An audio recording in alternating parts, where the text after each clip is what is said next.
Capítulo 20. Trama desvendada. Patife, celerado, vociferou o agressor. Você não se afastará sem contas. Plantou-se à frente de Ernesto e barrando-lhe o passo. Você acreditava que era só acabar comigo, hein? Fique sabendo que, intentando privar-me do corpo, não obteve outra coisa senão colocar-me em sua própria casa. Vivo aqui, moro aqui e sua mulher me pertence. Fantine, de sentimento apurado, qual se achava, depois de tantas refregas, implorou. Oh, Desidério, estou arrependido, perdoa-me. Perdoar? Isso nunca. Estou longe do fim. Vocês me pagarão, ceitil por ceitil, miseráveis. Vocês ocultam aí na terra o sangue do crime na capa do arrependimento e julgam que conseguem lavá-lo com lágrimas falsas. Zombeteando. Ninguém morre. Vocês, bandidos, que burlam a justiça do mundo, serão punidos pela justiça divina. E a justiça divina, em meu caso, sou eu mesmo. Espírito vingador, sim, sou. E quem me contestará esse direito? A superexcitação do desventurado provocava nele mesmo o corrompido pranto do ódio, e era igualmente chorando que profligava.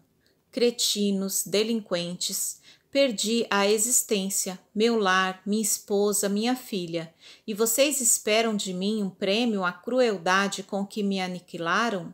Então vocês exterminam um homem e exigem que esse homem lhes beije as mãos? Abusam da impunidade com que a terra do sepulcro lhes cobre os atos perversos e ainda reclamam o louvor das vítimas tombadas indefesas? Ernesto soluçava. Ajoelhou-se de mãos postas, diante do vencido de outro tempo, em sinal de humildade. Ah, se soubesse que amargas provações lhe combaliriam a alma, nunca teria empreendido o retorno à casa. Saberia tolerar as cruciantes saudades da esposa e da filha, acomodando-se a outros climas de luta. Entretanto, em 2 anos de meditação e de estudo, aprendera que cada espírito recebe da vida, nas leis de Deus, segundo as próprias obras. Certificara-se de que criatura alguma logra desertar da própria consciência e que chega invariavelmente para o culpado o dia da expiação e do reajuste. À face disso, recorria intimamente ao apoio da prece, suplicando a Jesus lhe revigorasse os ombros para carregar a cruz que ele mesmo talhara com os próprios erros. À medida que ele se mantinha de joelhos, fletidos na areia da entrada, fitando o céu fulgente de estrelas, Desidério continuava: covarde, levante-se para enfrentar as consequências de sua falta. Somos agora 2 homens nas mesmas condições, sem a máscara do corpo, qual você me quis há mais de 20 anos.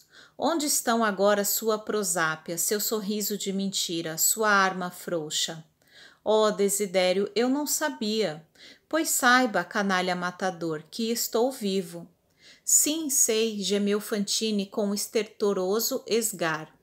E rogo a Deus me perdoe pelo mal que lhe fiz. Se Deus existe, estará de meu lado. Você não pode invocar o nome de Deus para acobertar-se. Reconheço, mas imploro a você, Desidério. A frase, porém, desfaleceu na garganta que a dor sufocava. Implora o quê? Perdoe-me pelo amor que você tem a Elisa e que Elisa lhe tem. Ignorava que minha esposa o amasse tanto. Sou um réprobo, bem o sinto. Entretanto, fiz-me criminoso por muito amar a esposa que o céu me havia dado. O frio interlocutor pareceu comover-se diante daquele testemunho de abnegação e humildade, mas retornando à dureza em que se caracterizava. Por que não escolheu outro processo para remover-me do caminho? Adotando a violência, nada mais conseguiu senão atirar-me mais intensivamente para os braços de sua mulher. E enquanto você viveu nesta casa, após acreditar-me morto, partilhei sua mesa e sua vida. Você supunha surpreender-me com os olhos da imaginação na tela do remorso, mas via realmente a mim mesmo, Desidério dos Santos, com os olhos da mente no espelho da consciência. Hoje chamam-me os amigos sem corpo terrestre de espírito obsessor, Que mais posso ser? Sou quem sou, o homem ultrajado, o empreiteiro de minha própria vingança. Ó Deus de misericórdia, lamentou-se Ernesto, sou o culpado, o único responsável. Nesse trecho do diálogo, o amargurado perseguidor desferiu ruidosa gargalhada e refutou. Não, não, você não é o único. Você fez a ideia e o modelo do crime que me arredou da existência física, mas o verdadeiro homicida, aquele que se valeu de sua maldade para destruir-me, foi outro. Ignoro a razão, mas tenho destino entre verdugos. Você disparou o tiro contra mim no intuito de afastar-me de sua esposa, e Amâncio, aquele canalha, observando que você errara o alvo, aproveitou a ocasião a fim de eliminar-me e apossar-se da minha esposa. Amigos tenebrosos, companheiros satânicos, quem os reuniu naquela terrível manhã, à feição de dois monstros para liquidarem comigo. Recolhendo a revelação, não obstante o sofrimento que lhe revolvia as entranhas da alma, Ernesto rememorou o dia funesto em que ele e os dois companheiros se entregaram à busca de codornas. Desidério, alegre e confiante, Amâncio preocupado com os dois cães especializados na descoberta e no levantamento das presas, e ele, Fantine, ensimesmado arquitetando o delito. Recordou que Amâncio se esmerava em conduzir os cachorros absolutamente entretido com os possíveis resultados da empresa. Depois de algumas pequenas incursões pela mataria com balásios infrutíferos, Desidério escalara um tronco de árvore velha e cravara-se entre galhos robustos de espingarda na mira das aves em voo. Amâncio de um lado e ele, Ernesto, de outro, com reduzidas distâncias entre si. Ao ver Desidério sondando atentamente um dos pássaros que planava ainda longe, disparara contra ele e recuara espavorido a ocultar-se no mundo verde, esperando os efeitos do gesto infeliz. Não percebera qualquer grito, mas sim outros tiros que atribuiu, como era óbvio, à arma de Amâncio em ação de caça. Decorridos nada mais que 2 a 3 minutos, escutara os brados do companheiro clamando por socorro. Alarmara-se, agoniara-se, todavia arrastou-se quase até o local em que o corpo de Desidério se retorcia no fim.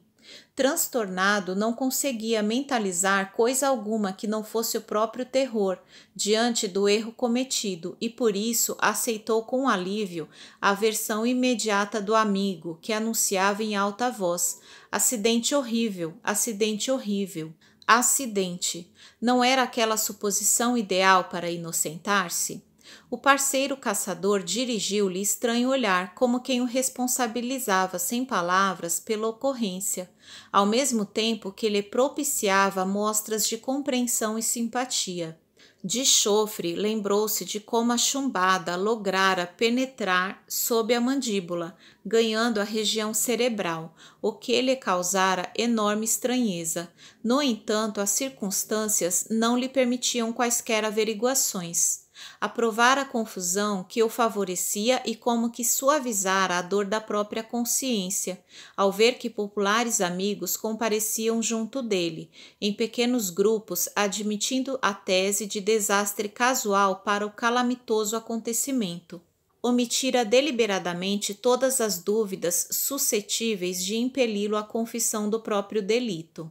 E de alma opressa recordou-se de que, após o enterro da vítima, desligara-se para sempre de Amâncio, a pretexto de desgosto, e se empenhara com todas as forças de que dispunha a olvidar a esposa e a filha pequenina do assassinado, cujos gritos no dia inesquecível lhe haviam conturbado o coração, convencido qual se achava de que fora ele o réu único. Transido de assombro, Ernesto verificava que todas as cenas da tragédia se lhe reconstituíam na delicada película da memória, em apenas segundos, e Desidério, como quem o via nos lances mais íntimos daquela desesperada retrospecção, insistia implacável. Lembre-se, miserável, lembre-se de como vocês dois, cínicos matadores, me eliminaram. Como afastar-me do corpo inerte sem detestá-los? Enlouquecido de sofrimento e revolta, recusei enojado os braços piedosos de enfermeiros que me buscaram para que outras terras, não sei, já que outra vida me surpreendia depois da morte, não a desejava senão para a desforra. Ainda assim você me encontra mais na furiosa aversão dos primeiros tempos, conquanto meu ódio ainda tenha suficientes reservas de fogo e fel para despejar-lhe no espírito. Avalanchas de provação se abateram sobre mim. Entretanto, você, o suposto homem de bem, receberá agora no tribunal da sua consciência, por minha vingança máxima, o peso inexorável de minhas acusações. Prosseguindo num misto de crueldade e pranto, nojo e dor, pense no martírio com que me reaproximei desencarnado da esposa jovem e da filha ainda tenra para ver Amâncio, o assassino, senhorear-lhes a existência. Ah, Fantine, acredita você que a princípio eu quisesse tanto a sua mulher? Não, eu era um homem sem qualquer princípio religioso e por este motivo sem qualquer orientação definida. Possuía uma esposa e uma filha que adorava e punha meus olhos sobre Elisa, à maneira de um tolo entusiasmado por ver-se distinguido pelas atenções de tão devotada e distinta mulher. Contudo, ao invés de uma palavra franca de companheiro capaz de impor-me o lugar justo, você, ralado de ciúme, tentou abater-me como alimária no campo. Com isto, você, Ernesto, me transfigurou numa fera sem a jaula dos ossos. Abominando o invasor de meu lar, pois Amâncio deu-se pressa em desposar Brígida, a moça que eu deixara viúva e inexperiente. Eu sentia em meu antigo refúgio caseiro a presença de um inferno que me expulsava. Batido à maneira de um cão escorraçado e sem dono, sem a companheira que me retirou da lembrança e sem a filha que devia beijar meu algoz por segundo pai, vagueei pelas estradas de ninguém, entre as maltas das trevas, até que me instalei definitivamente ao pé de Elisa, sua mulher, cuja silenciosa ternura me chamava insistentemente. Aos poucos, do ponto de vista do espírito, ajustei-me a ela, como o pé ao sapato, e passei a amá-la com ardor, porque era ela a única criatura da terra que me guardava na memória e no coração. Ante a pausa de Desidério que se impunha a curto silêncio para repouso, Ernesto quis implorar piedade, mas não pôde. O verbo esmorecera-lhe na garganta asfixiada de desespero, enquanto lhe tremiam todas as fibras da alma, qual condenado ouvindo o próprio libelo, sem possibilidade de qualquer defensiva. O adversário refizera-se e investia. Tudo isso por quê? Porque o remorso deformou a sua vida mental de homem. Você, desde a empreitada ominosa em que perdi meu corpo, andou buscando incessantemente uma fuga impossível. Mergulhou o espírito em negócios e rendas, compromissos e corretagens, viajando e viajando, sem procurar saber se a esposa e a sua própria filha eram almas necessitadas de assistência e carinho. Tudo isso fez de minha afeição por Elisa mais que afeição terrestre. Obsessor, oh, sim, sou, mas sou também servidor incondicional de quem leva seu nome e aguentou sua frieza de coração. Aprendi com sua mulher a paciência e o silêncio para esperar e esperar. Você soube algum dia das enfermidades de sua filha na infância? Conheceu-lhe as duras tentações nos primeiros dias da juventude?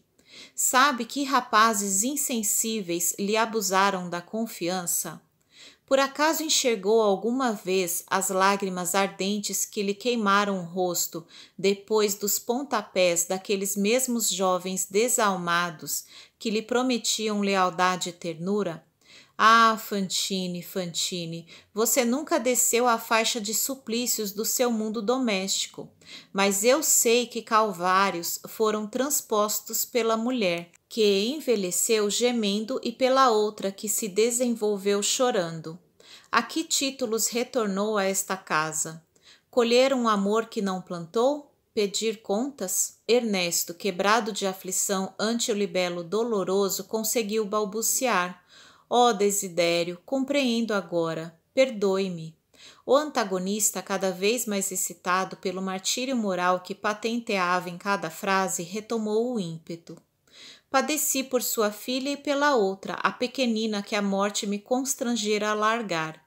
E laqueada na boa-fé pelo patife que lhe absorvera a atenção, Brígida concordou em descartar-se de nossa filhinha, situando-a muito cedo em estabelecimentos de ensino, onde, se é verdade que recebeu educação esmerada, curtiu a falta dos pais, qual se fosse enjeitada no berço.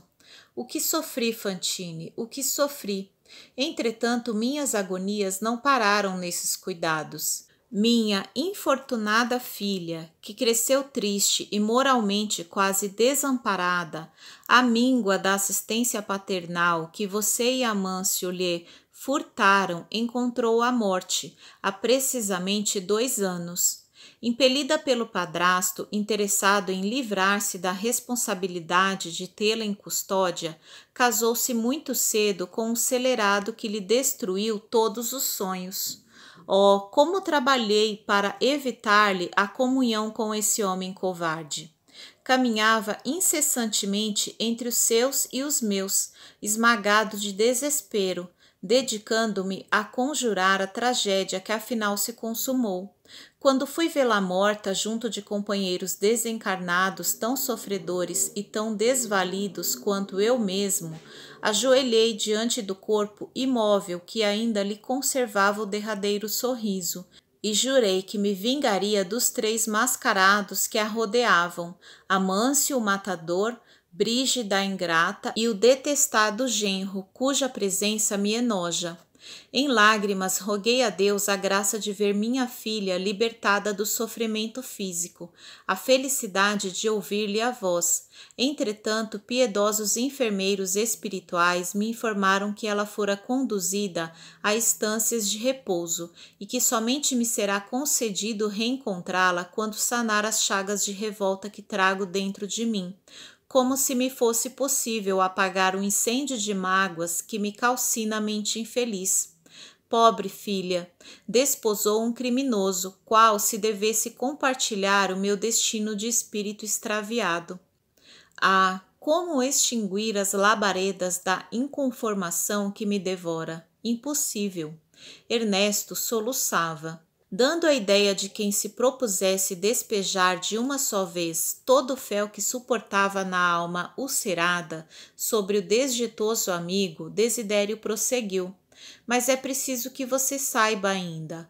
Ao notar minha filha abatida e enferma pelos desgostos do lar, o marido lançou-se a novas aventuras e veio a conhecer Vera Celina, sua filha, de cuja afeição se apoderou. Então dominou-a, escravizou-a. E articulando gesto expressivo com um dedo indicador, apontou para o interior da casa, acrescentando: "Este bandido está aí dentro. É Caio Serpa. Ah, Evelina, minha filha, minha filha." Nisso, quando Fantine percebeu toda a trama desvendada com a enunciação dos nomes de Evelina e do esposo, sentiu como se o cérebro lhe estalasse de angústia. Deslocou-se de um salto e, embora suplicasse a bênção de Jesus e a proteção de Ribas, correu para matagal próximo, entre gritos dificilmente abafados, e rojou-se no solo arenoso da ilha, à maneira de um cão espancado ganindo de dor.